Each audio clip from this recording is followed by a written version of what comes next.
Hermanos, continuamos con el curso de escatología. Desde hace varias semanas ya hemos venido dando este curso tan importante para la iglesia actual. Y hoy nos encontramos en la clase, continuamos en la clase número 3, la iglesia en el Antiguo Testamento. Estamos todavía en la iglesia en el Antiguo Testamento. Esa es la clase número 3. Y la semana pasada se dejó una pregunta por contestar, ¿cierto? En el día de hoy se va a contestar esa pregunta. ¿Alguien recuerda esa pregunta que se dijo la semana pasada?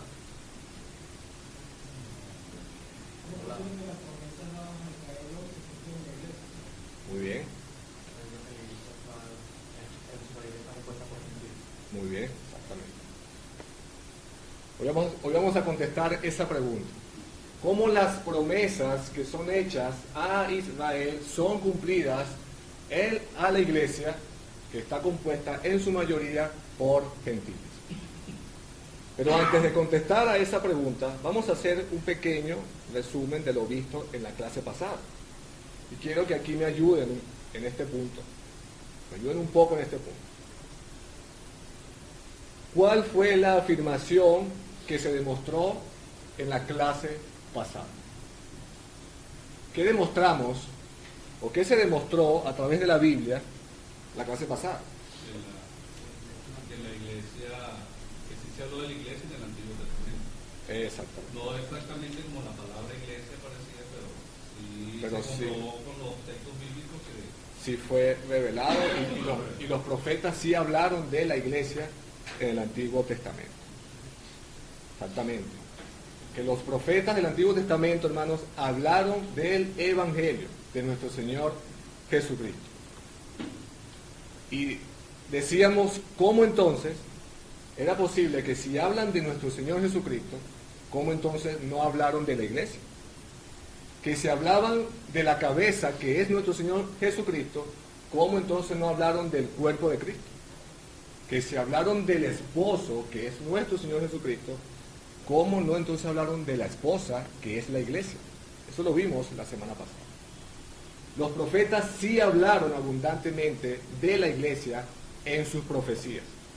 Hablaron abundantemente de una era en la cual estamos viviendo hoy en día. ¿Y cuál era esa era? La era evangélica.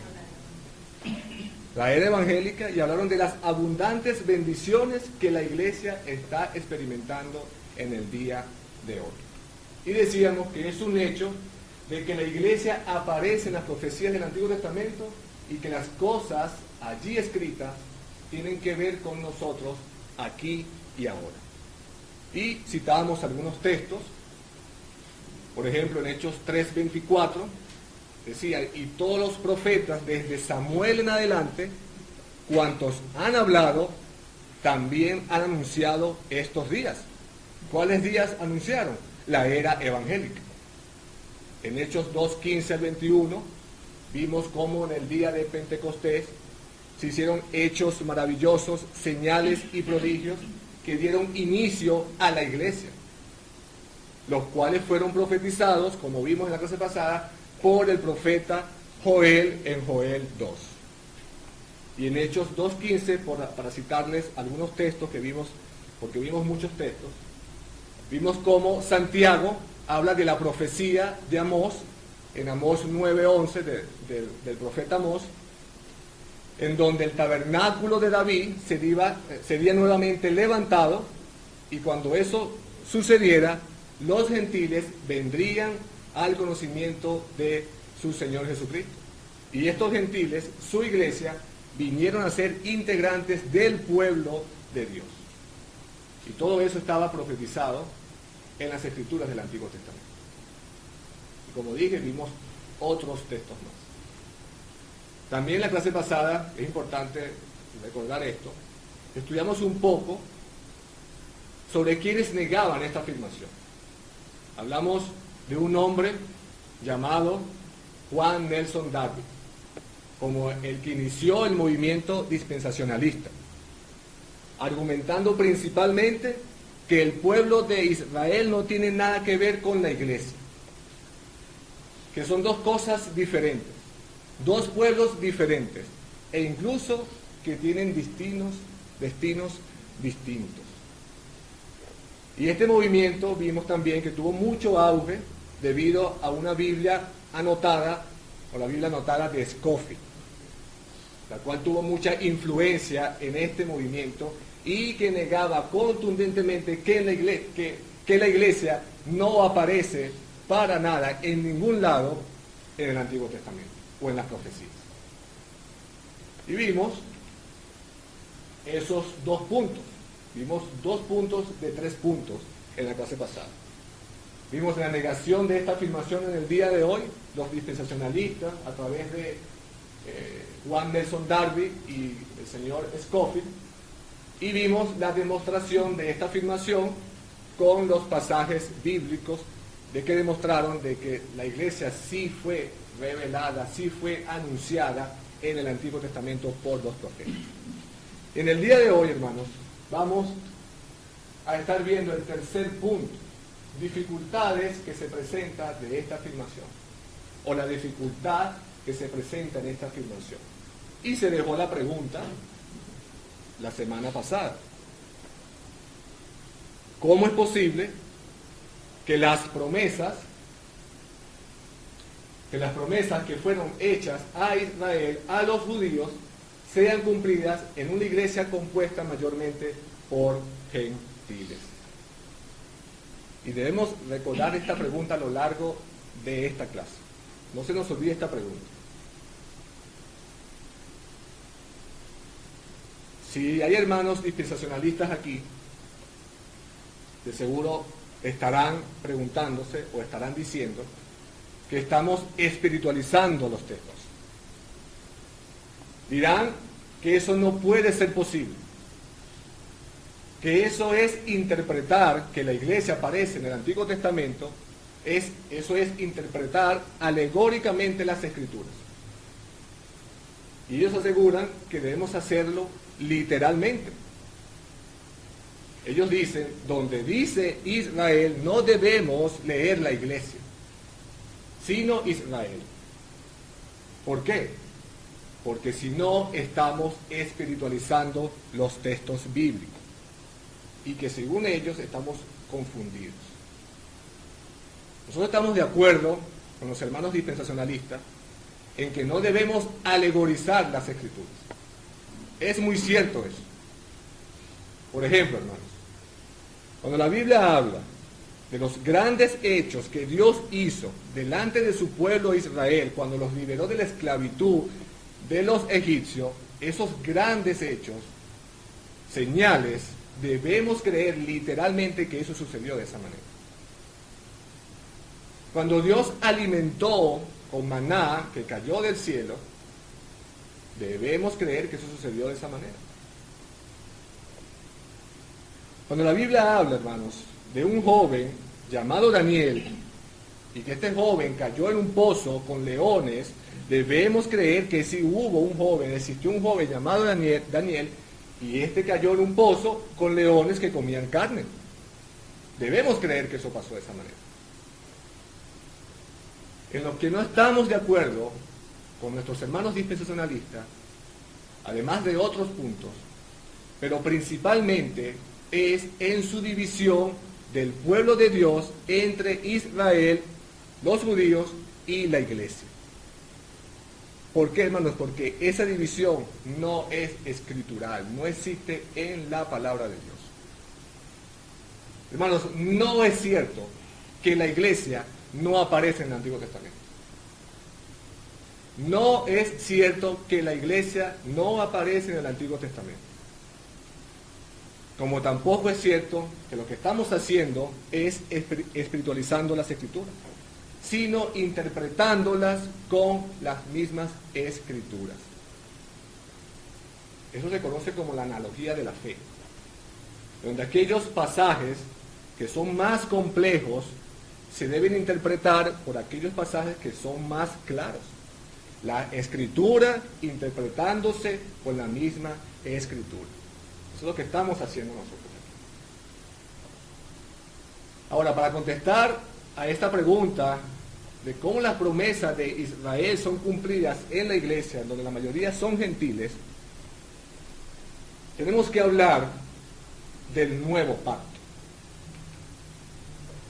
El nuevo pacto. Hay una estrecha relación con las promesas de Dios y el nuevo pacto con su iglesia. Y vamos a ver en el día de hoy varios ejemplos bíblicos o varios textos bíblicos que nos demostrarán esto. Jeremías 31:31. Dice el profeta: he aquí vienen días, dice Jehová, en los cuales haré nuevo pacto con la casa de Israel y con la casa de Judá. ¿De qué está hablando aquí el profeta? De un nuevo pacto. ¿Y con quién dice Dios que hará ese pacto? Con la casa de Israel y con la casa de Judá. Eso está claro allí. Ahora, la pregunta es, ¿cómo interpretamos nosotros este texto? Bueno, aplicando el principio de interpretación, la misma escritura con la misma escritura. Segunda de Corintios 3, 5 al 6. El contexto. Pablo está hablando de su ministerio a la iglesia. Y dice, no que seamos competentes por nosotros mismos para pensar algo como de nosotros mismos, sino que nuestra competencia proviene de Dios, el cual asimismo, ¿qué hizo Dios? Nos hizo ministros competentes, ¿de qué cosa, hermanos? De un nuevo pacto. No de la letra, sino del espíritu, porque la letra mata, más el espíritu vivifica.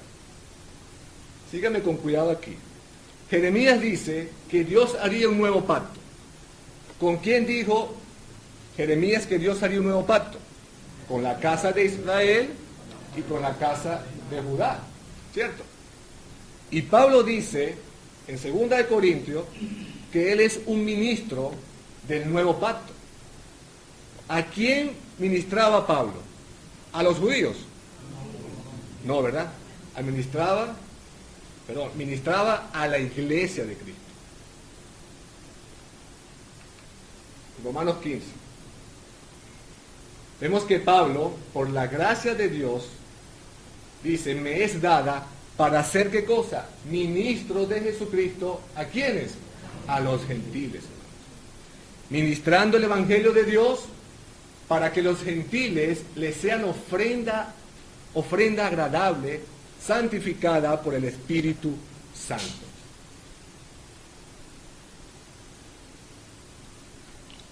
Hermanos, Dios haría un nuevo pacto con Israel y con la casa de Judá, según Jeremías 31. Y Pablo dice en 2 de Corintios que Dios lo hizo ministro de un nuevo pacto. Y en Romanos 15 confirma que Pablo era ministro de los gentiles y del evangelio de Jesucristo. ¿Ven lo que está pasando aquí? Ese nuevo pacto no puede ser inaugurado en el milenio, como dicen los dispensacionalistas. ¿Por qué? Porque ese nuevo pacto ya fue inaugurado en la era evangélica. Un nuevo pacto que Dios había anunciado en el Antiguo Testamento. ¿Y cuál es la base de ese nuevo pacto? Que todos los que conforman o los que forman parte del nuevo pacto tienen la presencia del Espíritu Santo y conocen al único Dios verdadero y a su Hijo Jesucristo. Ese nuevo pacto, hermanos, para adelantarles un poco, se basaba en un mejor pacto con mejores promesas por la sangre derramada de Jesucristo. Hebreos 8, 6 al 8. Hablando de Cristo, Pablo, como el autor de Hebreos, como el mediador del nuevo pacto, dice, pero ahora, tanto mejor ministerio es el suyo, hablando de Cristo, cuanto es mediador de un mejor pacto, establecido sobre mejores promesas. Porque si aquel primero hubiera sido sin defecto, ciertamente no se hubiera procurado lugar para el segundo. ¿Por qué? Porque reprendiéndolos dice, y sigan con cuidado esto, he aquí vienen días, dice el Señor, en que estableceré con la casa de Israel y la casa de Judá un nuevo pacto, hermano. Y estas palabras, ¿cuáles son? Las que dice Jeremías en el capítulo 31, versículos 31. John Walvoord, uno de los dispensacionalistas más conocidos, reconoció y dijo que ahora estamos recibiendo el beneficio de un mejor pacto. Él reconoce eso, hablando de estos versículos. Pero el nuevo pacto, del versículo 8, que dice Hebreos, dice Walvoord que será en el milenio. Entonces, ¿estamos recibiendo las bendiciones del nuevo pacto o será en el milenio? Es confuso lo que dice Walvoord aquí.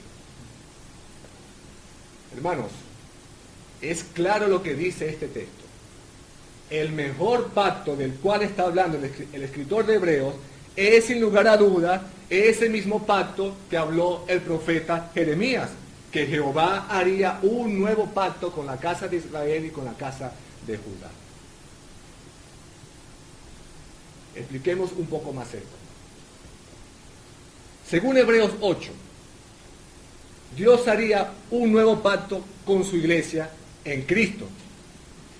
Eso fue lo que prometió aquí Dios en estos textos. Que con la venida de Cristo fue el nuevo pacto. Eso es lo que dice el versículo 6.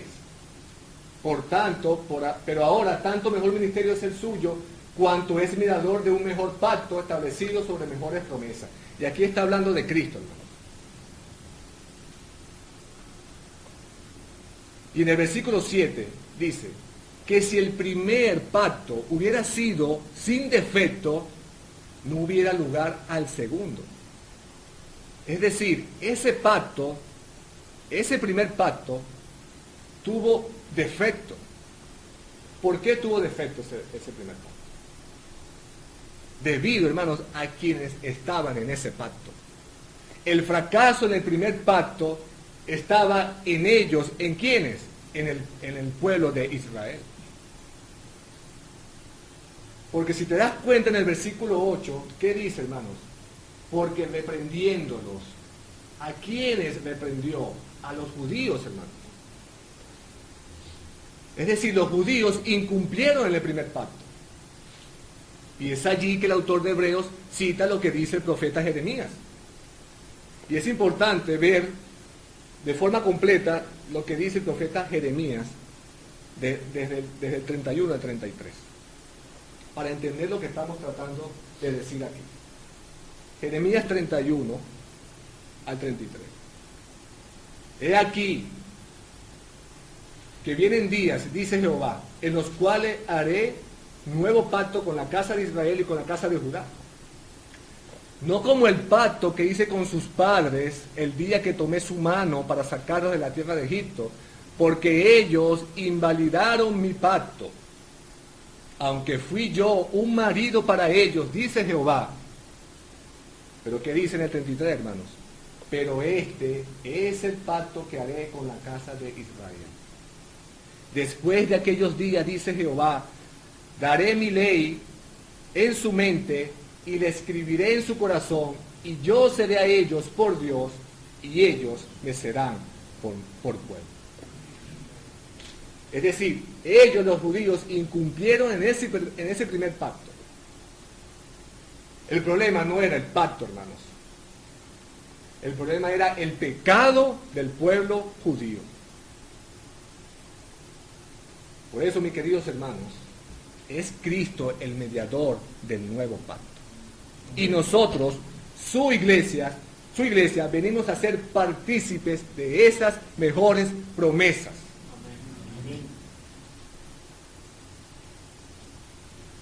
El autor de Hebreos incluso lo dice más claro, un poco más adelante. Hebreos 9:15. Dice el autor de Hebreos: así que por eso, hablando de Cristo, es mediador de un nuevo pacto, para que interviniendo muerte para la remisión de las transgresiones que había bajo ¿qué? Bajo el primer pacto, los llamados, hermanos, su iglesia, reciban las promesas de la herencia eterna. Recordemos que estamos contestando la pregunta, el cómo las promesas del pueblo de Israel son cumplidas en su iglesia. Y estas promesas, mis queridos hermanos, son cumplidas porque Cristo es el mediador del nuevo pacto. Y Cristo vino a formar un solo pueblo en donde la iglesia, compuesta en la mayoría por gentiles, vendrían a ser partícipes de la herencia eterna, como habíamos dicho. Veamos un texto más sobre este punto para seguir confirmando esto. Hay un grupo de ultradispensacionalistas que afirman que la iglesia no debe celebrar la Santa Cena, porque ellos dicen que esta conmemora aquel momento en que Cristo dijo: esta es la copa del nuevo pacto que por vosotros es derramada. Y como para ellos el nuevo pacto es al comienzo del milenio, entonces la iglesia no debe participar en la Santa Cena. Algunos llegan tan lejos a decir que la Santa Cena es una ceremonia o una conmemoración judía y que la iglesia no la debería celebrar. Pero hermanos, la Biblia dice todo lo contrario. En 1 Corintios 11:25.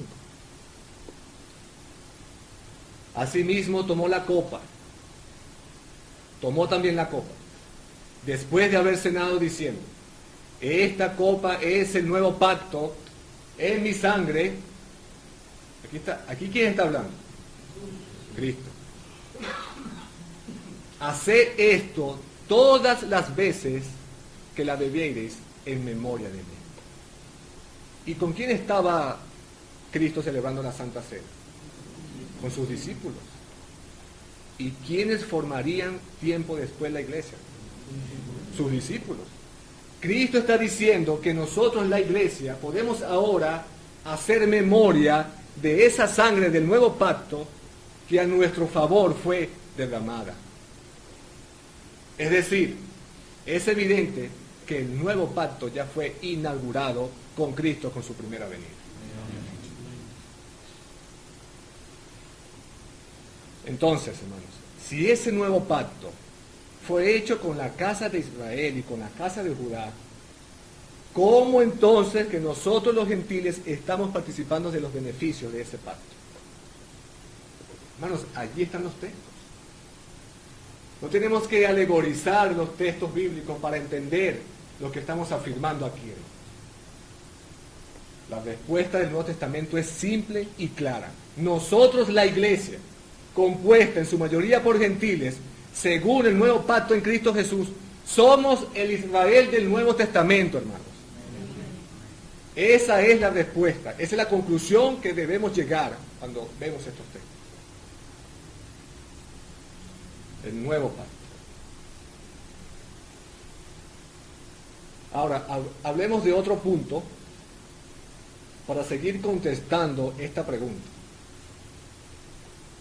Y esto también nos habla de una nueva identidad como pueblo de Dios. Aquellos que son ahora partícipes de las promesas eternas. Una nueva identidad. Una nueva identidad. 1 Corintios 10:18. Aquí el contexto de 1 Corintios es la advertencia de no participar los cristianos tanto de la cena del Señor con los sacrificios de los ídolos, a los ídolos. ellos como cuerpo de Cristo, que ahora participaban de la comunión de la sangre de Cristo y del pan como cuerpo de Cristo, no podían participar entonces de esas cosas y huir de los ídolos. Pero quiero que vean algo en cómo Pablo veía en su mente al pueblo de Israel. Y él dice en 1 Corintios 10:18, mirad a Israel según la carne. Los que comen de los sacrificios no son partícipes del altar. Es decir, si hay un Israel según la carne en la mente de Pablo, también había un Israel según el Espíritu. Pablo dice que si para Dios hay un Israel según la carne, también hay un Israel según el Espíritu. ¿Por qué? Porque Cristo, siendo esa copa y ese pan, ahora todos como un solo pueblo, tanto judíos y gentiles que han creído en Cristo Jesús, participamos de esa misma copa y de ese mismo pan. Pablo en Gálatas 6:16 llama al Israel espiritual el Israel de Dios, como una nueva creación en Cristo. Hermanos, y esto es algo que es constantemente en las cartas paulinas, la unión de dos pueblos en Cristo Jesús. Romanos 2:26 al 27. Aquí habla el apóstol Pablo. Y habla también de cómo él ve a los cristianos. Sigan con cuidado esto aquí. Si pues el incircunciso, es decir, el gentil, guardare las ordenanzas de la ley, ¿no será tenida su incircuncisión como circuncisión? Y el que físicamente es incircunciso, pero guarda perfectamente la ley, te condenará a ti. ¿A quién? Al judío, que con la letra de la ley, ellos se jactaban de la ley, y con la circuncisión, que también se jactaban de eso, Pablo les dice, eres transgresor de la ley. Pablo les está diciendo, judíos, escuchen bien, no piensen que ustedes son judíos simplemente porque tienen una marca en su cuerpo. Ellos se jactaban de esa marca como señal del pacto. Pero se les olvidó que la promesa de Dios vino antes de la señal. Entonces dice Pablo que el verdadero israelita es aquel que ha sido circuncidado en su corazón, hermanos. ¿Y por qué lo sabemos? Sigamos leyendo Romanos 2:28 y 29. Dice, pues no es judío el que lo es exteriormente, ni es la circuncisión la que se hace exteriormente en la carne, sino que es judío el que lo es en lo interior, y la circuncisión es la del corazón, en espíritu, no en letra. Lo mismo que dice en 2 Corintios 3, 5, 6 también. Alabanza del cual no viene de los hombres, sino de Dios. ¿Ven lo que dice Pablo aquí? ¿A quiénes entonces debemos ahora considerar judíos, hermanos? Según Pablo, es evidente aquellos a los cuales el Espíritu Santo con su poder hizo una obra de circuncisión. ¿En dónde? ¿En la carne? No, hermanos, en el corazón. Esos son los verdaderos judíos. Es lo que le dice Pablo ahí. Que el Espíritu Santo iba a circuncidar su corazón. Romanos 9, del 6 al 8. Es una tremenda declaración de Pablo. Dice, no que la palabra de Dios haya fallado, porque no todos los que descienden de Israel son israelitas, ni por ser descendientes de Abraham son todos hijos, sino en Isaac te será llamada descendencia. Esto es, no los que son hijos según la carne son los hijos de Dios, sino los que son hijos según la promesa son contados como descendientes. dice Pablo que la palabra de Dios no falló. Sin ustedes. Por eso no se crean que por ser descendientes de Abraham son verdaderos israelitas, verdaderos hijos de Dios. No. No todos son hijos de Dios según la carne, dice Pablo. Sino aquellos según el corazón, según la promesa, son contados como descendientes. ¿Cuál promesa, hermano? ¿Cuál promesa? Romanos 9, 23 al 26. Y para hacer notorias las riquezas de su gloria, las mostró para con los vasos de misericordia que Él preparó de antemano para gloria, a los cuales también ha llamado, esto es, a nosotros, no solo de los judíos, sino también de los gentiles. Como también en Oseas dice, llamaré pueblo mío al que no era mi pueblo, y a la no amada, amada. En el lugar donde se les dijo, vosotros no sois mi pueblo, allí serán llamados hijos del Dios viviente. Mis queridos hermanos, lo que está diciendo el apóstol Pablo, que según la promesa de Dios, Él haría un solo pueblo unido en Cristo Jesús. Y las promesas serían para ese pueblo finalmente. Eso nos dice, hermanos, ¿quiénes somos nosotros ahora? Nosotros ahora somos el pueblo de Dios, hermanos. Somos el Israel de Dios. El Israel según el Espíritu. Su iglesia en donde se están cumpliendo sus promesas.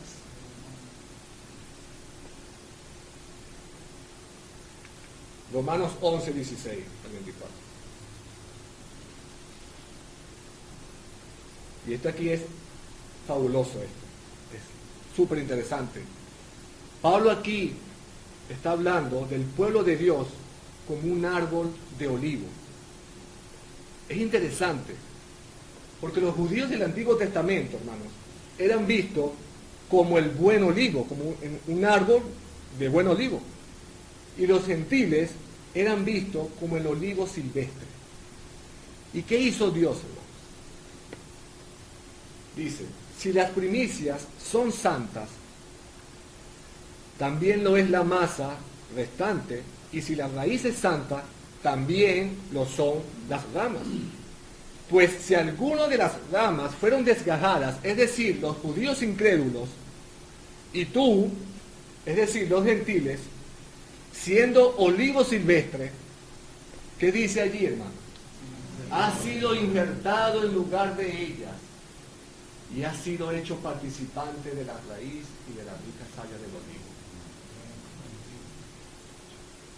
Hermanos, ¿qué vemos aquí? La unión de dos pueblos. No que Dios formó un pueblo aparte de los judíos, no, hermanos. Allí dice claramente que la iglesia no es un árbol completamente nuevo. Pablo está diciendo que la iglesia no es un árbol que fue plantado al lado del viejo árbol. Eso no es lo que está diciendo Pablo ahí. Cuando la era del nuevo pacto comenzó, es decir, la era de la iglesia, Dios unió a este árbol con el viejo árbol, hermanos. Allí está. Dios no plantó otro olivo, sino que injertó a los gentiles, al olivo silvestre, las ramas silvestres, pertenecientes a la iglesia, en el olivo que siempre estuvo eternamente, es decir, su pueblo, el que siempre ha tenido desde todas las edades. Repito, hermanos, no es otro olivo como creen los dispensacionalistas, sino el mismo árbol. Hermanos, allí está dicho claramente. No sé cómo los dispensacionalistas interpretan este texto, no lo sé. Pero ese olivo, dice la Biblia, ahora tiene nuevas características que no tenía antes. Es decir, características que no tenía en el antiguo pacto, pero es el mismo olivo. Este árbol o este olivo han sido injertados las ramas silvestres, es decir, los gentiles, su iglesia, y son participantes de la raíz y la rica savia del olivo, es decir, de sus bendiciones, hermano. Amén. Hermanos, Dios siempre ha tenido un pueblo.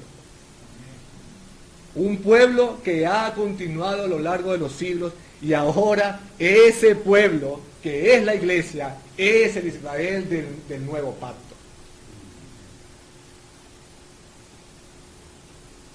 Hermanos, ¿quién fue la cabeza de la iglesia? ¿O quién es la cabeza de la iglesia?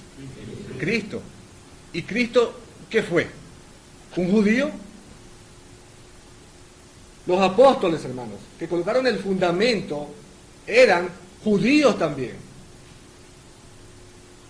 Por eso el apóstol Pedro dice en Primera de Pedro, no lo puse aquí, en Primera de Pedro 2:9 dice: mas vosotros sois linaje escogido, real sacerdocio, nación santa, pueblo adquirido por Dios, para que anunciáis las virtudes de aquel que os llamó de las tinieblas a su luz admirable.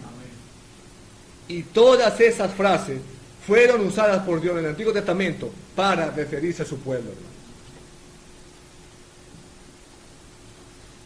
Así que cuando decimos que esos pactos y sus promesas se cumplen en la iglesia, no estamos espiritualizando los textos, hermano. Esto es lo que enseña claramente las Escrituras. Que la iglesia, el cuerpo de Cristo, la esposa de Cristo, es el nuevo Israel con nuevas características. Y para terminar, hermanos, para terminar este punto, todavía falta.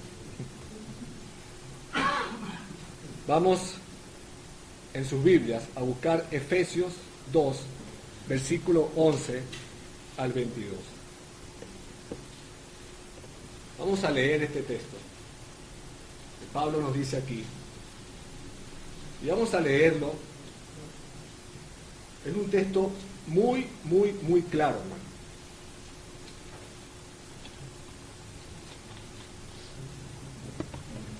Efesios 2, del 11 al 22. Dice el apóstol Pablo: por tanto, acordaos de que en otro tiempo vosotros, los gentiles, en cuanto a la carne, erais llamado incircuncisión por la llamada circuncisión hecha con mano en la carne. Versículo 12. En aquel tiempo estabais sin Cristo, alejados de la ciudadanía de Israel y ajenos a los pactos de la promesa, sin esperanza y sin Dios en el mundo. Así era como estábamos antes, hermanos, ajenos a las promesas de Dios. Versículo 13. Pero ahora, en Cristo Jesús, vosotros que en otro tiempo estabais lejos, ¿lejos de qué, hermanos? Lejos del Israel de Dios y sus promesas. Dice: habéis sido hechos cercanos por la sangre de Cristo, porque Él es nuestra paz, que de ambos pueblos hizo ¿qué cosa? Uno, derribando la pared intermedia de separación, aboliendo en su carne las enemistades, la ley de los mandamientos expresados en ordenanzas. ¿Para qué? Para crear en sí mismos de los dos un solo y nuevo hombre, haciendo la paz. Y mediante la cruz, reconciliar con Dios a ambos en un solo cuerpo, hermanos, la iglesia, matando en ella las enemistades. Y vino y anunció las buenas nuevas de paz a vosotros que estabais lejos, los gentiles, y a los que estaban cerca, los judíos, porque por medio de él, los unos y los otros, tenemos entrada por un mismo espíritu al Padre. Hermanos, están leyendo lo que estamos leyendo. Versículo 19. Así que ya no sois extranjeros ni advenedizos, sino conciudadanos de los santos y miembros de la familia de Dios, edificados sobre el fundamento de los apóstoles y profetas, siendo la principal piedra del ángulo Jesucristo mismo, en quien todo el edificio, bien coordinado, va creciendo para ser un templo santo en el Señor, en quien vosotros también sois juntamente edificados para morada de Dios en el Espíritu, hermanos. Qué tremendo versículo es este. Qué tremendo versículo, hermanos. Más claro que esto,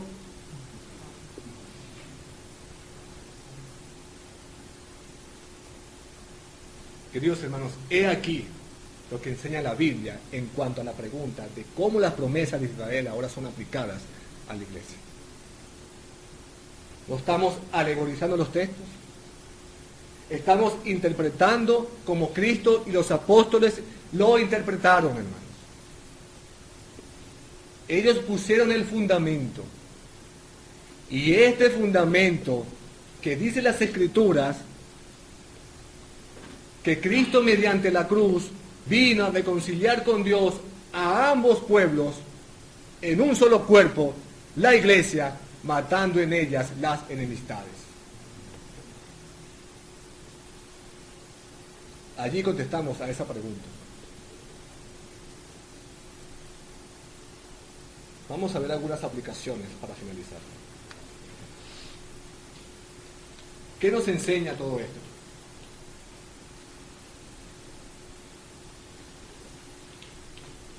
Esto nos enseña la centralidad de la iglesia en el plan de Dios. Hermanos, ¿por qué es importante la iglesia? ¿Por qué es importante que entendamos sobre el ser miembro de una iglesia local? ¿Por qué es importante saber sobre el gobierno de la iglesia? Sobre la disciplina de la iglesia, sobre el discipulado, sobre sus ordenanzas. ¿Por qué es importante la unidad dentro de la iglesia? ¿Por qué es importante la comunión unos con otros dentro de la iglesia, hermanos? Ejerciendo los dones que Dios nos ha dado a cada uno para el crecimiento del cuerpo. ¿Por qué es importante, hermanos? Porque la iglesia es central en el plan de Dios, hermanos.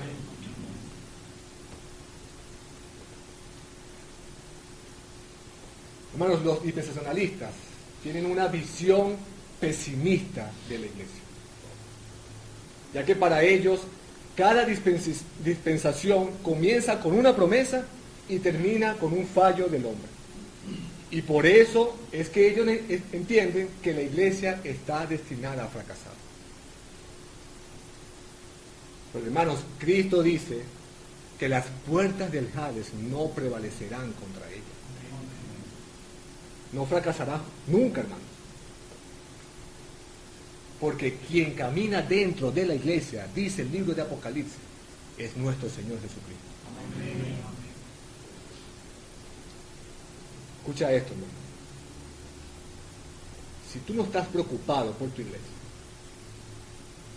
si tu corazón no late junto con tu iglesia, si no te gozas en las victorias de tu iglesia, si tú no sufres por tu iglesia, mi querido hermano, déjame decirte que a la luz de la palabra de Dios, tu corazón tampoco late con Cristo. ¿Por qué, hermanos? Porque la iglesia es el cuerpo de Cristo.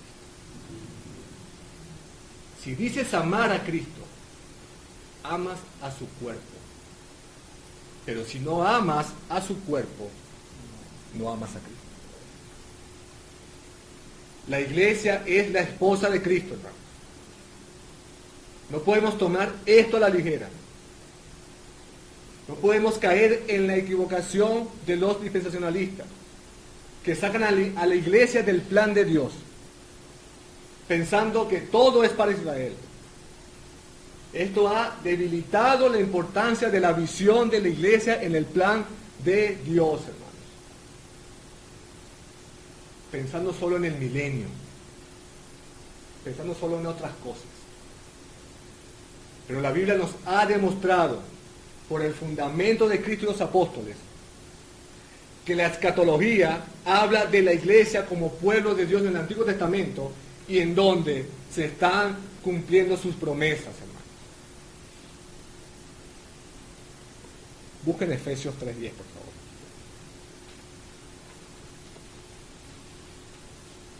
Y vamos a ver el plan de Dios aquí.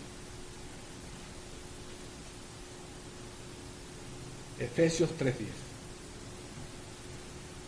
Y dice, para que la multiforme sabiduría de Dios sea ahora dada a conocer, ¿por medio de quién? De la iglesia, hermanos. ¿Ven el plan de Dios para con su iglesia? Para que la multiforme sabiduría de Dios sea ahora dada a conocer por medio de ella. Qué tremendo plan tiene Dios para con su iglesia. Amén. Amén.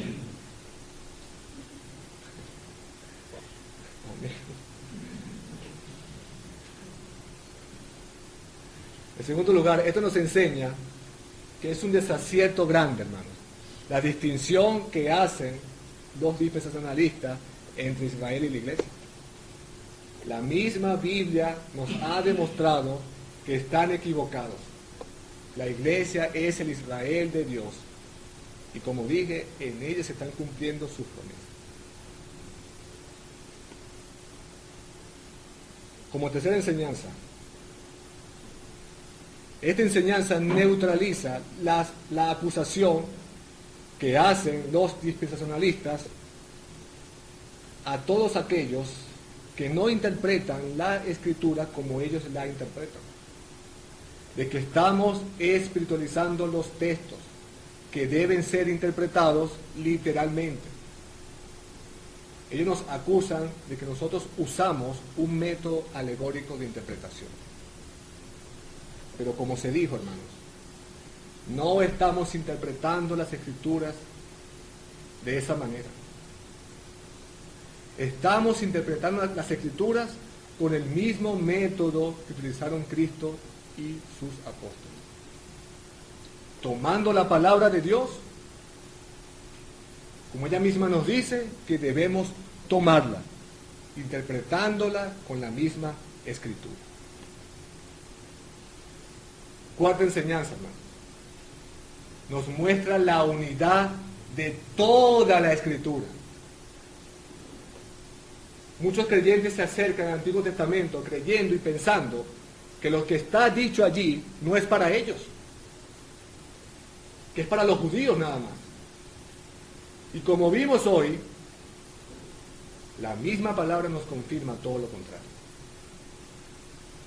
En 1 Corintios 10:11 dice, y estas cosas les acontecieron como ejemplo y están escritas para amonestarnos a nosotros, a quienes han alcanzado los fines de los siglos. Y cuando él dice están escritas, hermanos, es porque están escritas en el Antiguo Testamento. Romanos 15:4. Porque las cosas que se escribieron antes, en el Antiguo Testamento, para nuestra enseñanza, se escribieron, a fin de que la paciencia y la consolación de las Escrituras tengamos esperanza. Y en 2 de Timoteo 3:16, el versículo muy conocido, toda la Escritura es el Antiguo Testamento, es inspirada por Dios y útil para enseñar, para redarguir, para corregir, para instruir en justicia, a fin de que el hombre de Dios sea perfecto, enteramente preparado para buenas obras. Mis queridos hermanos, en toda la Escritura encontramos que solo hay un Salvador. En todas las Escrituras encontramos que hay un solo camino a la salvación. Allí encontramos en las Escrituras que solo hay un pueblo de Dios, una sola ley moral, y que todo eso continúa vigente a través de las edades. Por tanto, la unidad de la iglesia, hay una unidad en las Escrituras, sin perder la diversidad que hay en ella. Amén. Amén. Como hemos visto, hermanos, he allí las promesas que fueron hechas al pueblo de Israel, cumplidas y cumpliéndose en la iglesia de Cristo. Amén. Vamos a orar, hermanos.